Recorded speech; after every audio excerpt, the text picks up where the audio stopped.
মা, এই রমজানের মুবারক মাসে কি করছো তুমি? লজ্জা নেই? লজ্জা করো না?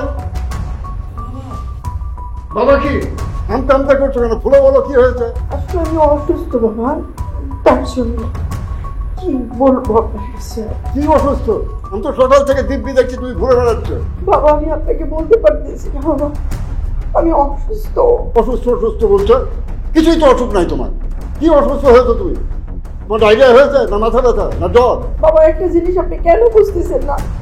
বললাম তো আমি অসুস্থ বাবা, আমি অসুস্থ বিদায় রোজা রাখতে পারছি না, তার জন্যই আমি ভাত খাচ্ছিলাম।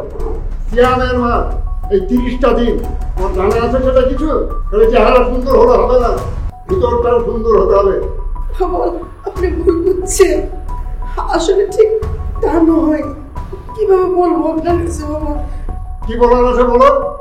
বাবা আমি একটু অসুস্থ, তার জন্যই খাচ্ছিলাম। কি হয়েছে? দেখো না বাবা চিৎকার চেঁচামেচি কেন? বাবা বিষয়টা হচ্ছে এই যে রোজার মাস, বৌমা ভাত খাচ্ছে বসে বসে, এটার জন্য আমি তাকে কিছু সবক শিখালাম। বাবা তুমি কি পাগল হয়ে গেছো নাকি? তুমি কিন্তু আমার স্ত্রীর সাথে এভাবে কথা বলতে পারো না, ঠিক আছে? তুমি কি মানে বয়সের সাথে সাথে তোমার মাথাটাও কি গেছে নাকি? একটা মেয়ে মানুষ মাসের মধ্যে কয়েকটা দিন তার সমস্যা থাকে, যে কারণে সে রোজা রাখতে পারে না, যে কারণে আজকে সে খাবার খাচ্ছে। এই জিনিসটা তুমি বোঝো না বাবা? এত বয়স হওয়ার পরেও তুমি এই সামান্য ব্যাপারটা বুঝতে পারো না? বাবা ওই কিন্তু এক হাতে এই পুরো সংসারটাকে সামলায় রাখে। ও না থাকলে তুমি আমি কোথায় থাকতাম একটাবার চিন্তা করে দেখো। আর মানুষের সামনে থেকে কেউ খাবারের প্লেট টান দিয়ে নিয়ে যায়? এটা কোনো মানুষের কথা বলো বাবা? হ্যাঁ, আমি তো তোমার কাছ থেকে এরকম একটা ব্যাপার আশা করি না বাবা। তুমি তো জীবনে কোনোদিন আমাকেই শিক্ষা দাও না, তুমি নিজে কিভাবে এরকম একটা আচরণ তোমার বৌমার সাথে করতে পারলা? বাবা তোমার এত বয়স হয়ে যাওয়ার পর ওই সামান্য ব্যাপারটা তুমি বুঝতে পারো না?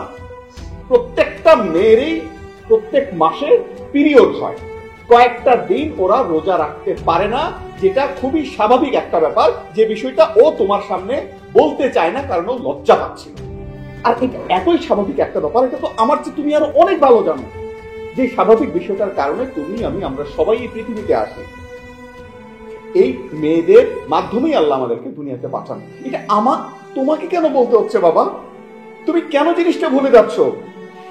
ও কতবার চেষ্টা করছে তোমাকে বলার জন্য, কিন্তু ও তো নিজে লজ্জা পাচ্ছে, সংকোচে তোমাকে বলতে পারছে না। তারপরে তুমি ওর সাথে এরকম একটা খারাপ আচরণ করতে পারো বাবা?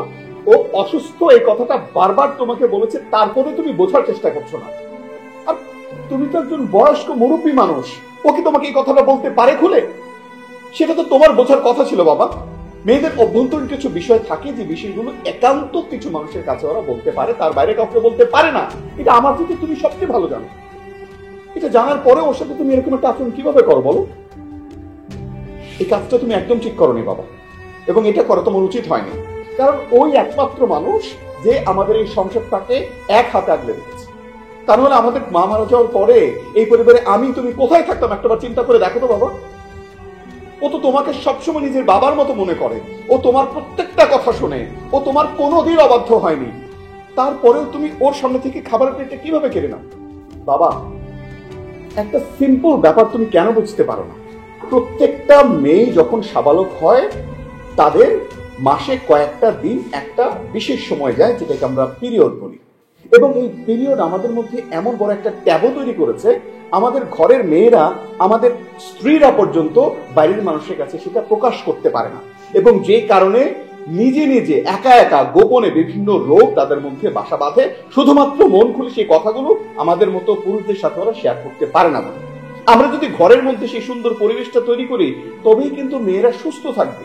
আমাদের গ্রামে কিন্তু অনেক মেয়ে আছে বাবা এরকম, যারা এই পিরিয়ড শব্দটাকে লজ্জা পায়, মুখে উচ্চারণ পর্যন্ত করতে পারে না, বাজার থেকে একটা স্যানিটারি প্যাড পর্যন্ত কিনতে পারে না, কারণ এই প্যাড কিনতে গেলে দোকানদার এবং আশপাশের মানুষজন তাকে নিয়ে হাসাহাসি করবে। কিন্তু অন্য আরো 10টা রোগের মতোই এটাও খুব গুরুত্বপূর্ণ এবং জটিল একটা রোগ, যেটা খুব স্বাভাবিক যদি থাকে তাহলে একটা মেয়ে সুস্থ থাকে, আর যদি সেটা স্বাভাবিক না হয় তাহলে একটা মেয়ে অসুস্থ হয়ে যায়, ভয়ানক অসুস্থ। এবং এই সামান্য রোগ থেকে অনেক বড় ধরনের ভয়ানক রোগ হয়ে যেতে পারে, যে কারণে আমাদের স্ত্রী, আমাদের মা কিংবা আমাদের বোনেরা মারাও পর্যন্ত যেতে পারে। আজকে আমি সন্তান হয়ে এই কথাগুলো আমার বাবাকে বলতে হচ্ছে, এটাই আমার সবচেয়ে দুঃখ। এই কথাগুলো যদি আমরা প্রত্যেকটি পরিবারের প্রত্যেকটি পুরুষ মানুষ আমাদের বোনের সাথে, মায়ের সাথে অথবা স্ত্রীর সাথে গৌরবের সাথে এবং ফ্রিলি যদি আমরা বলতে পারতাম, অনেক মেয়েরাই কিন্তু এই রোগ থেকে বেঁচে যেত। এটা আমাদেরকে চেঞ্জ করতে হবে বাবা, আমাদেরকে এই ধারাটাকে ভাঙতে হবে, আমাদের নারীদেরকে সামনের দিকে এগিয়ে নিয়ে আসার জন্য তাদেরকে সুস্থ স্বাভাবিক রাখতে হবে। আর এই দায়িত্বটা একজন দায়িত্ববান পুরুষের সবার আগে। এই কাজটা তুমি একদম ঠিক করো। আসলে বৌমা, এই গুরুত্বপূর্ণ বিষয়টা, এই পিরিয়ডটা আমার ঠিক মেমোরিতে ছিল না, আমি ভুলেই গিয়েছিলাম। আসলে বয়স হয়ে গিয়েছে তো, সব কিছু আজকাল ঠিকঠাক বুঝতেও পারি না, বলতেও পারি না।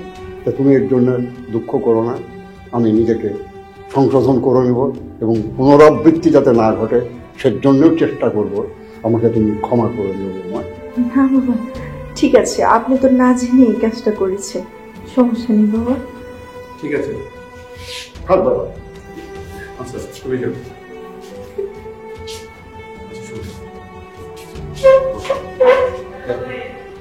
বাবার তো বয়স হয়ে গেছে, তাই না? বয়স্ক মানুষ, মুরব্বী মানুষ, অনেক কিছু বুঝেও বোঝে না, তাই হয়তো উল্টাপাল্টা কথা বলে ফেলছে। আর বাবা তো মানে এই মেয়েলি বিষয়গুলো হয়তো তার মাথায়ও নাই এখন, এই জন্য বাবা আসলে বোঝে নাই, তোমার সাথে একটা বাজে ব্যবহার করে ফেলছে। তুমি কিছু মনে করো না। তুমি যদি এই ফ্যামিলিতে না থাকতা, এই পরিবারটা কবে যে গোল্লায় যেত। তুমি আছো বলেই না পরিবারটা এখনো অনেক সুন্দর আছে। তুমি আমার পাশে ছিলে তো, তার জন্য আমার কাছে কিছু মনে হয়। ঠিক আছে, তুমি কিছু মনে করো না। হ্যাঁ।